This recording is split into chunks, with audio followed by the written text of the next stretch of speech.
The impudence, the audacity, the unmitigated gall of those knuckleheads of liberty podcasters, daring to voice opinions outside the mainstream of accepted thought.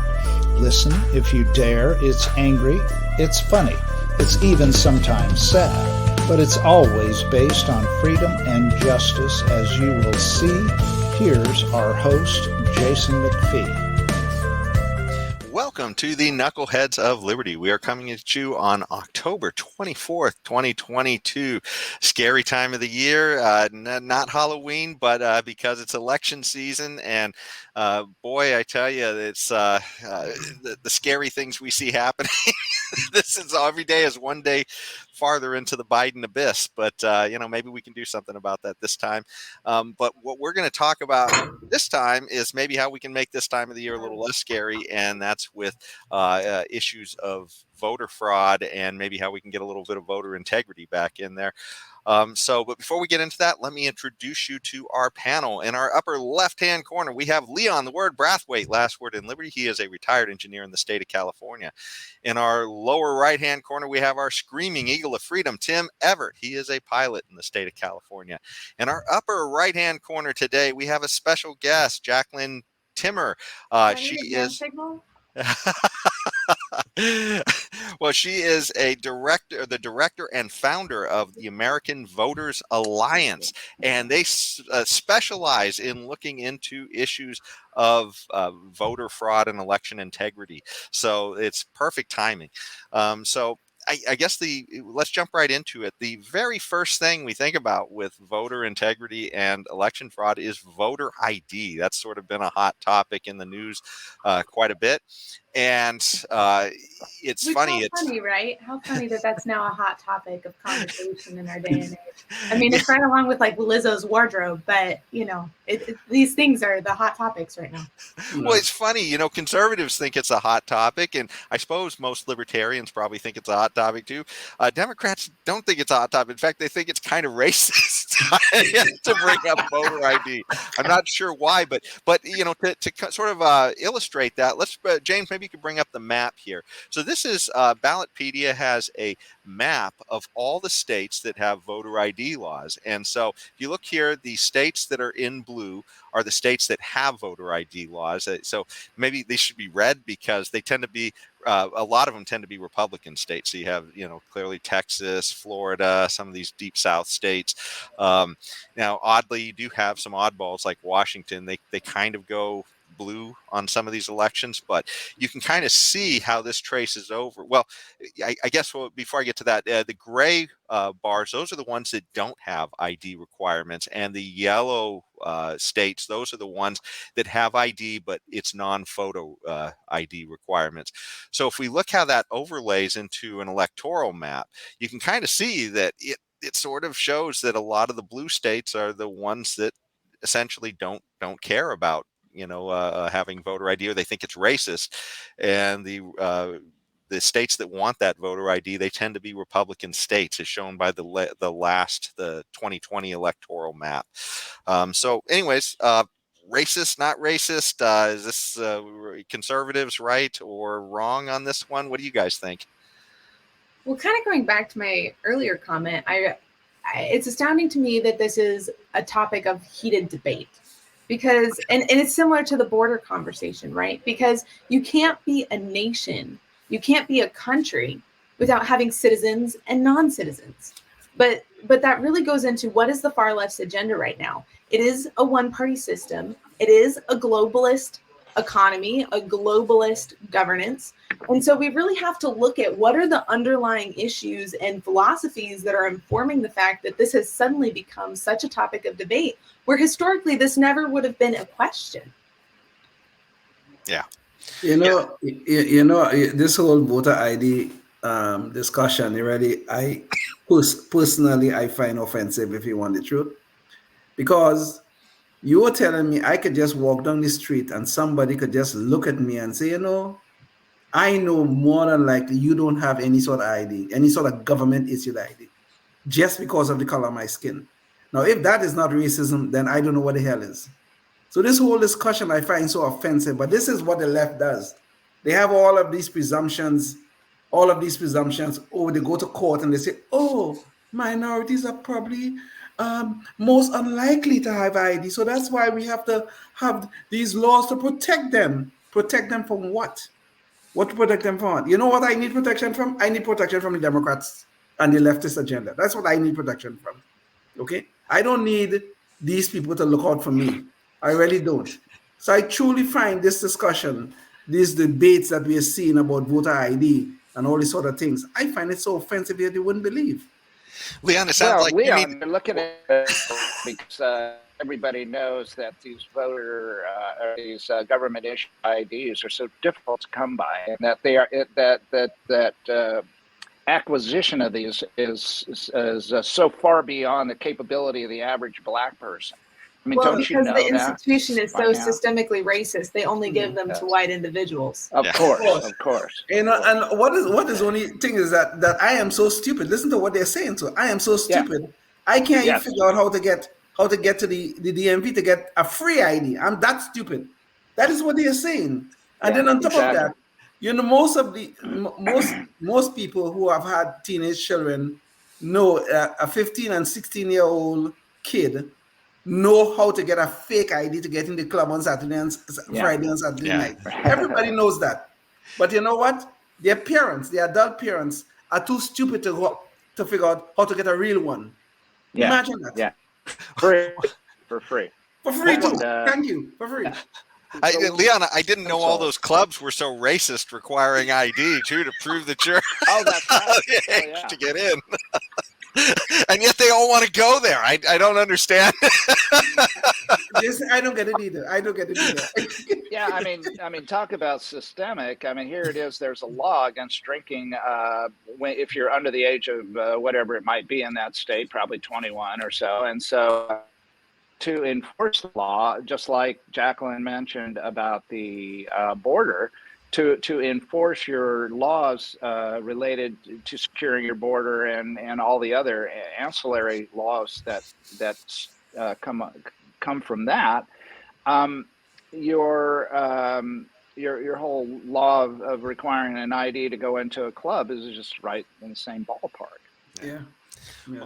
It is interesting that Jacqueline brought up, the idea of borders and essentially the legitimacy of a nation and such, because that's part of the issue here around voter IDs, I guess. And maybe James, we could get the visual back up for this one, because I guess there are issues where both legal and illegal. There's issues with migrants voting in some jurisdictions. So in Colorado recently, they had an issue where 30,000 mailers went out to non-citizens, I guess, encouraging them to register to vote. So, I mean, now apparently they're saying it was a mistake and they shouldn't have done it. But it's also one of those states that doesn't have strict photo ID or voter ID laws, I guess, as far as going to the polls. So that's one issue there, where there could just be issues of people who shouldn't be voting or voting. But another issue this brings up, and this is kind of a more tricky issue, but there's a lot of localities that are also allowing non-citizens to vote, but it's only for the local elections in those places. And so that one's maybe a little bit of a trickier issue, because it's not necessarily that somebody's doing something illegal, but it's just an issue of some places, I guess, finding a value in allowing people who aren't citizens to vote in those jurisdictions for just local things. So what do you guys think about this? Is this sort of a mixed issue here, but what are your thoughts on the whole migrants and voting and illegal voting and such? Well, personally, go ahead, Tim. I'm sorry. Personally, if they're not citizens, I don't care if it's a local election. I don't care if it's for dog catcher. They should not be allowed to vote. It's just not part of the program. That's my opinion.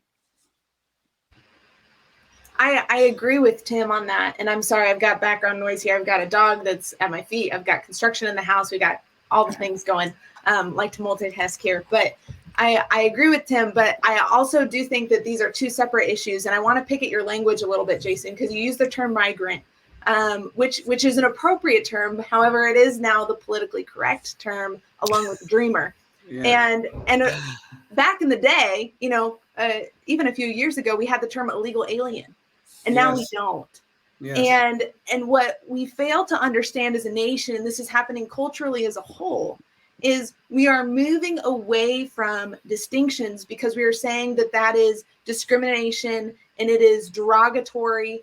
And at the same time, and this comes from Victor Davis Hanson's book, The Dying Citizen, he talks about the increase in tribalism as we are more and more identifying with racial and cultural niches rather than being American and the pride of being American and understanding the value that this nation really has and has brought to the world and to history.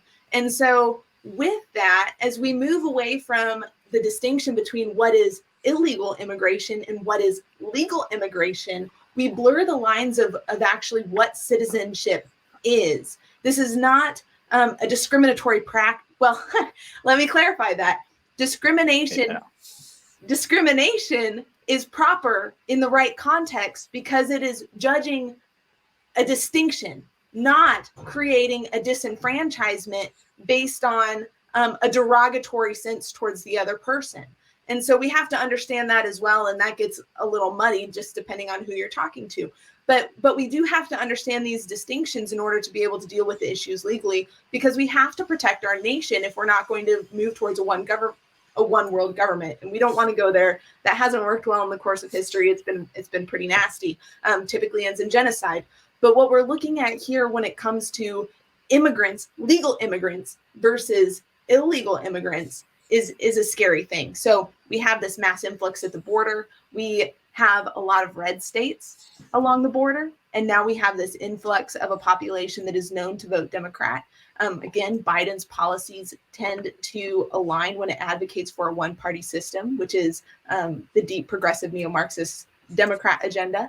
And then you also have this question of the local municipalities who are allowing non-citizen voters, and they're saying, well, this is a huge part of our culture in this city or this municipality. I agree with Tim. I think we are a nation of laws, and you need to be a citizen in order to have the right to vote and to participate in the governance. And I want to highlight one thing here, because one of the arguments that has come up in this regard is, well, no taxation without representation. I've been hearing this from the DC folks. I wonder if they've even read our Constitution or the Declaration of Independence, but they feel fine putting this on their license plate and saying, well, no taxation without representation. You hear this a lot when it comes to the immigrant and migrant discussion. I'm sorry, I know this is a lengthy monologue here, but I do want to read this excerpt from the Declaration of Independence because it really puts things in context for us. So when in the course of human events, it becomes necessary for one people to dissolve the political bands which have connected it with another, and to assume among the powers of the earth the separate and equal station to which the laws of nature and nature's God entitle them, a decent respect to the opinions of mankind require that we should declare the causes from which impel them to the separation. I'm going to go on here in just a second. But essentially, our founders explained the context for their separation from an unjust government. This was not them saying, we assume authority in a nation in which we have not positioned ourselves underneath the authority or the laws, and therefore we want to engage. It's the complete opposite. It's the turning on its head. And the left does this all the time. And they take things out of context. And so now they're holding on to, well, no taxation without representation. But they don't hold on to, we hold these truths to be self-evident, that all men are created equal. And they separate, they fragment, and then they universalize a contextualized statement out of its context. It's completely false, and it is disenfranchisement to the American people. We have, excuse me, we have rules about who is or is not a citizen. We have rules about that. The Biden administration right now have opened up the southern border, and people are just crossing the border in droves. And then all of a sudden, everybody is pretending, at least some on the left is pretending to be so surprised of the kind of numbers we see in crossing the border. But you just said something, Jacqueline, is again go back to a racist presumption. Okay? That racist presumption is these people who are crossing the border, they are brown people. And brown people have to be Democrats. Another racist presumption. Just like we were talking about with the voter ID. Oh, this poor black man, he cannot have a government issued ID. Poor guy. So we have to protect him. Now the Democrats are looking for votes. So they open up the border, let people cross the border. And of course, in 10, 15 years, these people are going to be able to vote or whatever it is. I don't know what the time frame is on that. But they're going to be Democrats. This is the racist presumption that is driving that policy right now. And well, you see this with Lyndon B. Johnson historically. Of course. His policies were to bring the black population back to the Democrat Party by putting them on the welfare state. And then he sent out government workers to encourage family units to break apart so they would be put on the welfare system. Exactly. Slavery and Jim Crow did not break up their black family, you know. It was Lyndon Johnson and the welfare state. The black family was so strong, so strong until those policies. And the leftist agenda, the leftist policies require a welfare class. So how are they going to create that welfare class? Because it requires it. And they're trying to get everybody on the welfare state. I mean, that really is where these policies go because it is a Marxist agenda. Yeah. Well, you know, to go back to your point of no taxation without representation as well, you know, we do have issues where, you know, people import goods to this country all the time, and there are taxes on those goods that people pay in order to, to bring those goods in. And I mean, certainly there's taxation in that sense on the importer without representation, I guess. So I mean, we certainly have models of this all the time. And as long as it's voluntary, sales tax. Yeah, sure. I mean, as long as a German tourist on vacation in July is going to have to pay sales tax when they go buy stuff at the store. Should he get to vote now? Did they get to vote? Did they get to vote for that increase in sales tax? No. Yeah. Okay. Yeah. There's a you're right. Examples of this thing. Yeah, but every country. Anyway. Yeah. Well, yeah, I think the big issue is that for libertarians, at least, is that we don't restrict people being able to engage with people from other places, whether they, you know, come over here or whether they stay in their own country. Either way, we just don't want to restrict the engagement. But that doesn't mean necessarily that you want to allow somebody to vote before they become a citizen. So, Jason, I want to further your point. Okay, I want to further your point. I am fully with you about engaging with people across borders, okay? But there should be rules by which we do so. I think part of liberty is the rule of law. And what is happening right now on our southern border have nothing to do with law. Nothing. It's the tolerance of lawlessness that we see in our society right now. And that's a real problem. And at the southern border, it has been an invitation to the cartel. There you go. Oh, yeah, we didn't talk about that. Terrorists are coming across the border. They are renting children to cross the border because border laws currently favor families, and so kids don't actually get the benefit of it because they are rented to cross the border and then they're shipped back. Yeah, and it happens again and again. And think about the abuse that happens during that time frame because these are not caring families. Yeah. It's absolute insanity. Yeah. It is creating a humanitarian crisis in the name of, again, this political mercy, this political benevolence that the left is so proud of when it actually creates crises for the people that it claims to protect. And then it manipulates that population to be the front and poster child of its voice so that it can promote insane ideologies. Well, and perhaps we wouldn't even have a migration crisis if we didn't have a drug war, but that is a complete digression that's going to take us way off track for voter integrity. Trafficking, the whole bit. And that kind of goes to this, right? Because you look at voter integrity, it is a microcosm. Just like each of these issues are a microcosm, it's a microcosm expression of a larger philosophy or ideology that is perpetrating the American stage. And we have to understand how these ideas connect, where they come from, if we're actually going to do anything about it. Yeah. You know, many of these local jurisdictions, they are supposedly legally allowing non-citizens to vote. New York City was trying to do that. There's a city in Vermont, I don't remember which one it was also allowing non-citizens to vote. San Francisco was allowing that to happen in local elections also. But I think those things are unconstitutional. I really do. And I'm sure they're probably going to be tested in court sooner or later. But I do not think a non-citizen voting in the United States is constitutional. I'm sure about that. Well, it certainly does kind of muddy the waters. But speaking of muddy waters, let's go to Pennsylvania, where, there was a lot of questions back in 2022. Jane, maybe we could get this up about potential voter fraud during the 2020 election. Jason, you said 2022. You meant 2020, didn't you? Yeah. During 2020, the election between Trump and Biden, and there was a big question about a few swing states, and Pennsylvania was one of them, where this was an issue of potential voter fraud that happened. And of course, we were told that there couldn't possibly be voter fraud. We've never seen any evidence of this, and yet here we are in 2022, seeing a Democrat representative being sentenced to, I believe it's around 6 years in jail for, I guess, let's see, what does it say? He stuffed or he padded voter tallies, I guess, for he paid clerks. Yeah. He paid clerks. Yeah.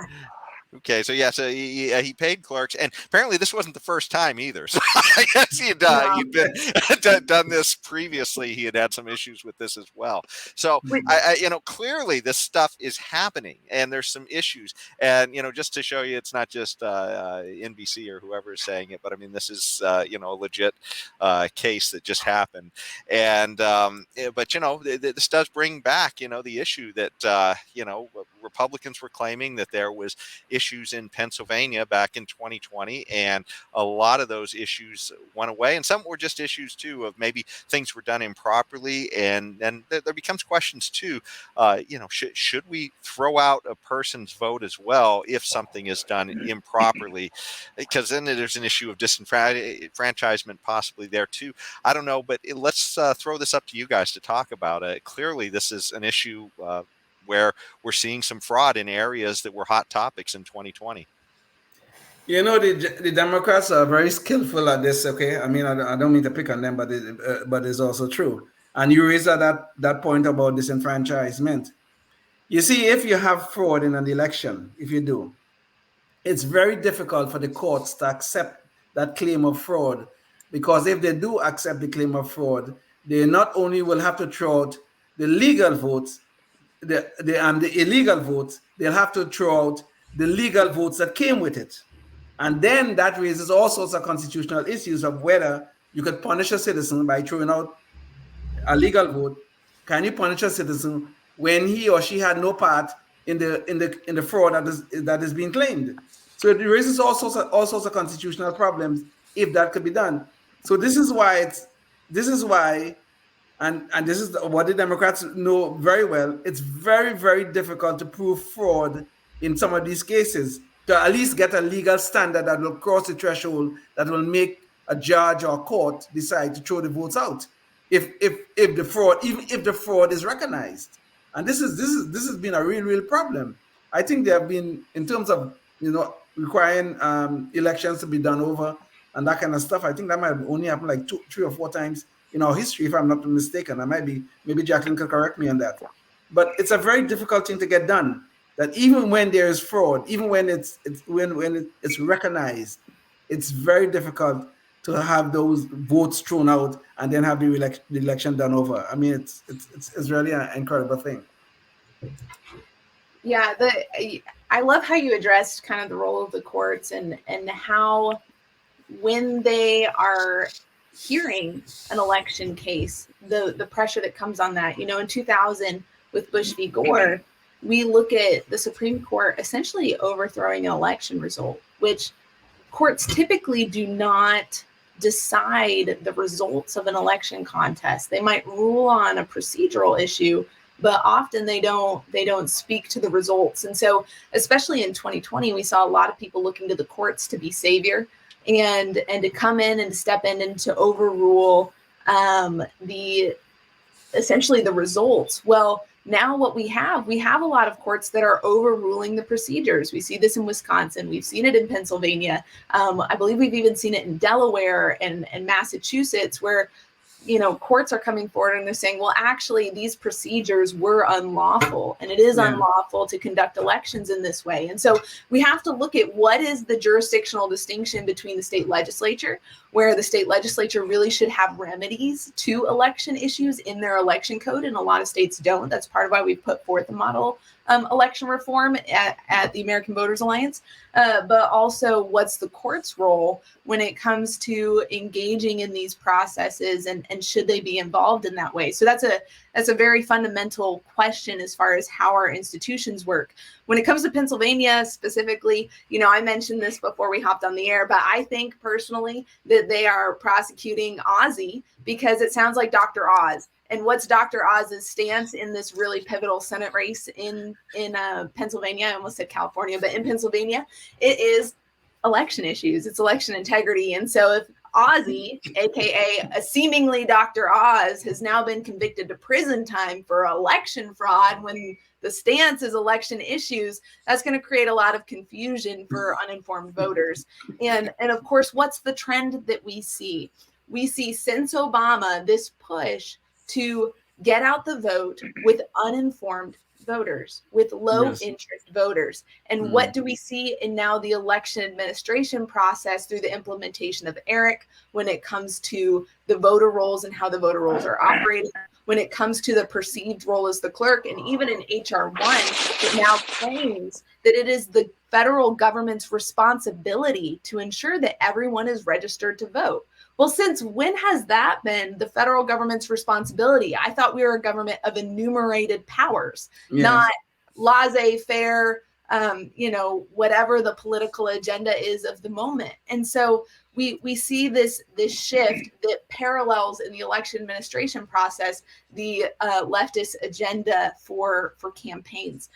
One last thing on Pennsylvania. I spent a lot of time in inner city Philly in 2020 leading up to the presidential election. I was there on the ground filming, interacting with people for an extended period of time. And it is well known within the city that election fraud is the lay of the land. The ward leaders will sell their wards for votes, not all, but many. It is standard practice in Pennsylvania, well, in the Philadelphia area specifically, for not just unlawful elections, but flat out fraud. Oh, Jesus Lord. Wow.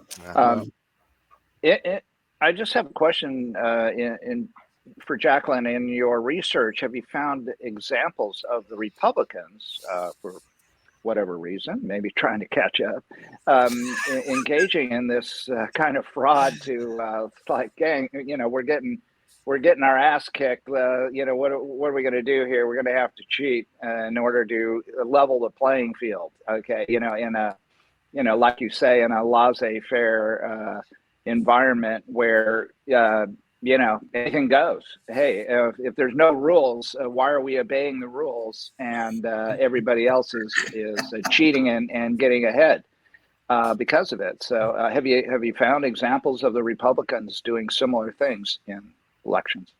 There's definitely a both and I feel like where you see that a lot is really in these larger leftist cities where people will trade votes. So, it's very rare to have a Republican in office in Philadelphia or New York, for example. And so where you have that, often, not always, but often, there's been some kind of trade or deal that's taken place that takes the form of some type of suspicious activity. So yes, it definitely takes places on both sides of the aisle. It's nothing new. And that's part of what's become such a struggle in the dialogue, because this really has an opportunity to be such a unifying issue. Like, most people want their vote to count, and most people, only want one of their votes to count. So it's just kind of like, this really isn't, it shouldn't be such a controversial topic, except that we do have Marxism that has reared its head in America. And that's become the major philosophical issue. Well, Tim, there was a congressional race in North Carolina, I believe, I can't remember what was the main county involved, but there was a congressional race that where the results were thrown out and it was done over. This was I think about 6-7 years ago, but it was in North Carolina, and and to answer your question more directly, it did involve a Republican who was trying to win a seat in that district. But I just can't remember what was the main county involved, but it was in North Carolina that I'm sure about. Well, I was just going to suggest that possibly if there seems to be a disparity, it might be because the media tends to be more aggressive in rooting out, Republicans doing things wrong than Democrats. Which that brings us up to sort of our next topic. But apparently, the FBI does too. Yeah, exactly. Yeah, and the IRS as well. Yeah, the IRS. But let me bring up our next topic. James, maybe you could bring up the screen for us, and that has to do with what we all saw clearly was this issue with the Hunter Biden laptop scandal that happened during on the run up to the election of 2020, and there was this issue where the New York Post had broken a story about Hunter Biden's laptop, the infamous laptop from hell, which had all kinds of crazy pictures of Hunter Biden engaging in illegal drug activities. But aside from those types of issues, there were also issues of emails about business that he was conducting as well. And some of this may have been for his father overseas and such, essentially as his bag man, collecting bags of money, in different places around the world. He was the big guy, Exactly. And, Politico, had kind of a nice little graphic up here that was showing some of the troubles that was creating for his dad's administration, trying to juggle all of this, apparent corruption. But just the idea that here this laptop, which was a legit laptop. Everybody admits now it was a real laptop, but Twitter and had Facebook. Twitter literally essentially canceled the New York Post from its operation so that they couldn't show any of their stuff on the social media. And we know now that Facebook apparently was approached by the FBI to say, hey, you're going to hear some stuff, and it's all going to be Russian false information essentially. So don't we advise you sort of not to print this. It's sort of a little bit of a paraphrase, but that's essentially what was happening. So we have these actual issues of election tampering that are happening by the media literally going in there and deciding not just what to cover and what not to cover, but literally trying to suppress information as well. So what do you guys think about all that? Well, we have a modern nanny state. Look at Fauci. Fauci suddenly gets to decide the healthcare decisions of all Americans. Thankfully, not anymore. But we've moved to this administrative state of experts that are not held accountable by the people. And it's because the government doesn't trust us and we don't trust ourselves. Freedom is an inside job. We talk about we're losing our freedoms. That's true. That's true in an objective sense, but in a subjective sense, not in subjective as far as subjective social relativism, but subjective as in I am the subject. Freedom is an inside job. And I get to choose how I will respond in any and every situation. No matter what is happening, I always have a choice of what my response is. And we've lost a value for that as Americans because we've been told we get to be victims and we get to be heroes at the same time. And so when it comes to this disinformation or misinformation campaign on the part of the government in collusion with big tech, it really is this: we are going to control not only the narrative, but we are going to control this social construct and social experience because we know what you can handle. We know what you, the little guy, is able to digest and deal with. And so we're going to take care of that for you, whether it's your healthcare decisions, whether it's, information so that you don't explode your little brains because you can't handle freedom. So we're going to do that for you. That's the culture that we've entered into. And that's what we're seeing with this information, disinformation bullcrap. Yeah, gun laws included. And right. Speaking of these Fauci types, And if I'm a foreign citizen, or whether I'm living here as an American citizen, either way, can I use the tagline, no regulation without representation? How's that work? I like it. But you know, 'Cause I didn't elect Fauci. I Yep. didn't vote for Fauci. No one.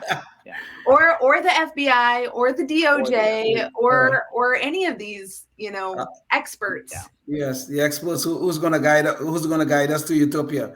You know, No FBI sting without representation. Other Okay? representation. There you go. You know, getting back to the Hunter Biden laptop. You know, Jacqueline, a little while ago, you spoke about the entrenched bureaucracy, which is seriously on the left. You know, they were about during that whole thing about the suppression of that information on the laptop. There were 51 intelligent officers. Some of them were former officers, but some of them were working with the government, and some of them were outside the government, but used to work with the government. 51 of them signed a letter saying that laptop was nothing but Russian disinformation. And they knew it was not. Okay, they knew it was not because the FBI already had a laptop at the time that the New York Post broke the story. They knew it was not Russian disinformation, but yet they said that just to make sure that they sway the election in Biden's favor. So here we have government bureaucrats interfering in the outcome of elections. Because if that information was not suppressed, I'm not sure Biden would have made it to the presidency. I'm not sure that he would have. Mm-hmm. Yeah. Well, as far as following he would have made it, knowing my friends that are voting for Biden, they hated Trump so much. Yeah. I don't know.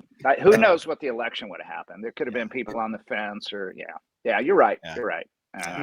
I'm just being. Yeah, there's no amount of evidence that can dissuade from Trump derangement. No. None. I mean, I'm not a Trump supporter myself, but I certainly didn't vote for Biden. I mean, I voted Libertarian. But the issue is that the derangement we see coming from these people is just incredible. I mean, it's like whatever it is Trump does, it's bad. That's right. Part of the issue with that, he's been made into both the scapegoat and the scarecrow. And here's what I mean by that. They're like, well, election issues, what have you. Well, Trump is so evil that it justifies whatever happens. That's what we saw with the New York Times article, right? Yes. And then so they're saying, don't worry about it. It's done. It's over with. That was just to get rid of the mean orange guy. Now what they're saying simultaneously through the January 6th Commission, through the DOJ, the FBI raids, etc., which this Mar-a-Lago raid was insane, but we predicted it long before it happened because it was more or less politically inevitable. But that's a whole nother story. But what they're simultaneously saying, along with Trump's the scapegoat, is, and if you question us, this is what's going to happen to you too. Yeah. That's how you have the Eagle Forum getting a subpoena, a small nonprofit who stood up against transgender agenda in public schools, getting a subpoena that wants all of their communications with other nonprofits. That's absolute insanity to use the administrative state, these new IRS agents, this heavy hand of the federal government, which is, by the way, why DC was never supposed to be a state. That's why they don't have voting rights, because you have this concentration of wealth, this concentration of power, and then you're going to reinforce that. That's why that's in place. Our founders perceived the potential for that to happen. You have this administrative state that's now the fourth branch of the government, but with no accountability. Yes. Yeah. Well, we're getting close to being out of time, and so I want to jump to our Knucklehead Noise Patrol. But there's last thing I wanted to say about this last topic, and think about how much time the media spent chasing a false Russian narrative when we talk about maybe how I guess with conservatives the standards are a little bit different, and then we think about this laptop that was literally right there. I mean, the evidence was right there.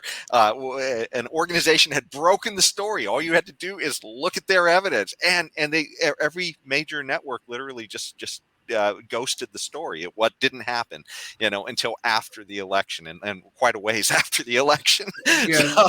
So the standards in the media are clearly biased. So this is we have a two-tiered system in America. Yeah. Yeah. Yes. Elections, citizenship, etc. We have a two-tiered system. But you see, the thing that is that two-tier system that you're speaking about, Jacqueline, it is leading us down a path where we have selective prosecutions. That's You right. talk about the Trump raid and them the other things, selective prosecution, and on the other hand, we have the tolerance of lawlessness. That's right. Okay? The border is open. We see some things going on in the cities where people have been attacked and murdered, and they let out of prison after with all this with this bail reform and all these sort of things. But we have these two things going on, this selective prosecution and this tolerance of lawlessness that is leading us down a very, very dangerous path. And why do we have that? Well, who benefits from it?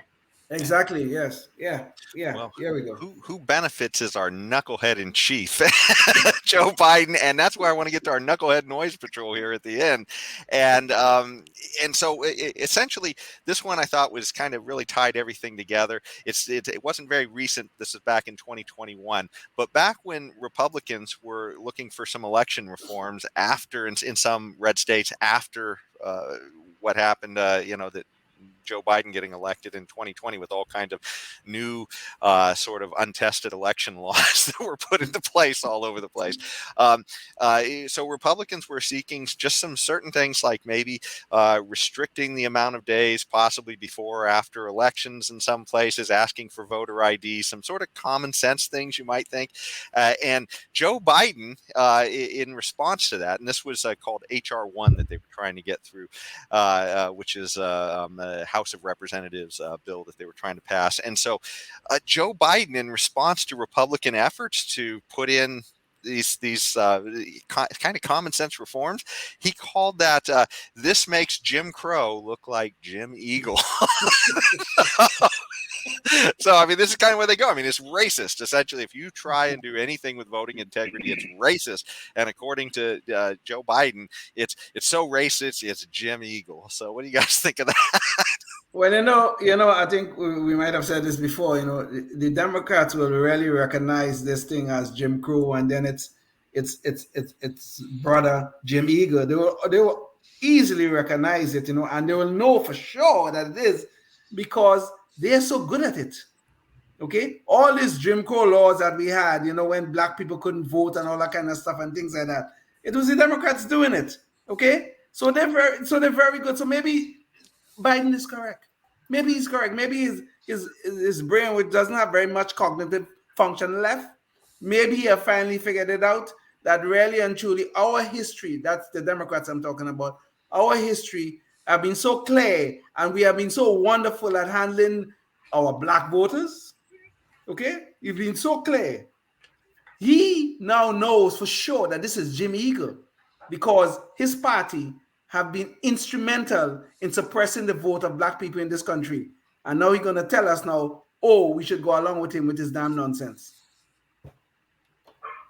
HR 1 and HR 4 were absolute insanity. HR 1 tries to nationalize the election system, which is clearly given to the states in the U.S. Constitution. Exactly. HR 4 tried to make state law subject to the DOJ before it could be changed because of potential racist discrimination, etc. But I do want to know, and I had to look this up. I was like, is this a Biden gaffe? I want to make sure that I understand this. Who is Jim Eagle? Like, is that saying that it makes it look patriotic? Is that does Jim Crow look patriotic and as opposed to the opposition of HR 1? I was very confused by this, so I personally looked it up. And you have the explanation on your screen over there. It was astounding to me, but I personally feel sorry for the man. I have pity on President Biden. I think he hung out with the wrong crowd, and now he's getting used by the wrong crowd that he hung out with, and that's what happens. Well, Biden is not here cognitively. He's not here. But seriously, he's not. Okay, so somebody else is the president of the United States. Somebody in the background. I don't know who it is, but somebody in the background. No, this issue about Jim Crow versus Jim Eagle. I mean, I didn't read your article yet, so I'm sure there's probably a different explanation. But no, it's a farce. There is no explanation. It was a gaffe. Because the explanation that this journalist says is, well, a crow is a small bird, an eagle is a large bird. Oh, yeah, right. Yes. Larger. But his comparison is that it makes Jim Crow look like Jim Eagle. And Yeah. so then that would mean that this is a small thing in comparison to the other thing. So it doesn't even follow logically how they explain this gaffe. So I really enjoyed the article. I thought it was hysterical. Yeah. Well, the ultimate absurdity too is that he was calling things Jim Eagle, apparently, that Democrat states are doing too. Exactly. I mean, they're literally some Democrat states, they have restrictions on the amount of time that you can, vote ahead of an election, or some of these voter, ID laws as well. So this is just insanity, But yeah. Well, this is so insane, Jason. You want to know how insane this is? The Georgia law that they were arguing about, that Georgia law is less restrictive than the laws that Delaware, Joe Biden's home state, that they have in place right now. Yeah. That's how insane this is. Yeah, and of course we wouldn't expect Joe Biden to know that. We don't expect him to know much of anything, apparently. But that's just about the end of our show. And let me bring up real quick, because we had Jacqueline was our guest today, and her organization is American Voters Alliance. And so, did you want to say anything quick about that before we leave the show? Yeah, I mean, the first thing to do is get informed. So sign up for our newsletter. You can just go to protectyourvote.org. It's a forwarding address, but protectyourvote.org.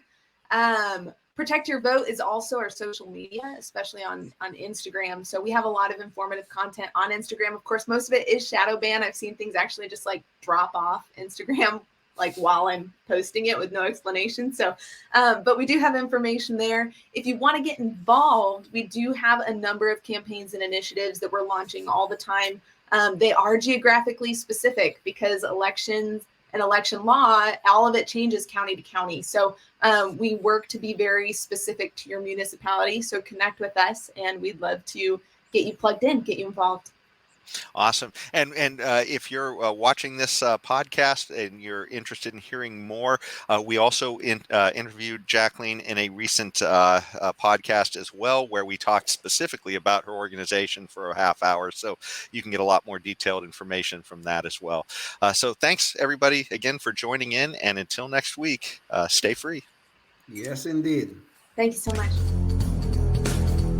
Life, liberty, and the pursuit of happiness, always and forever.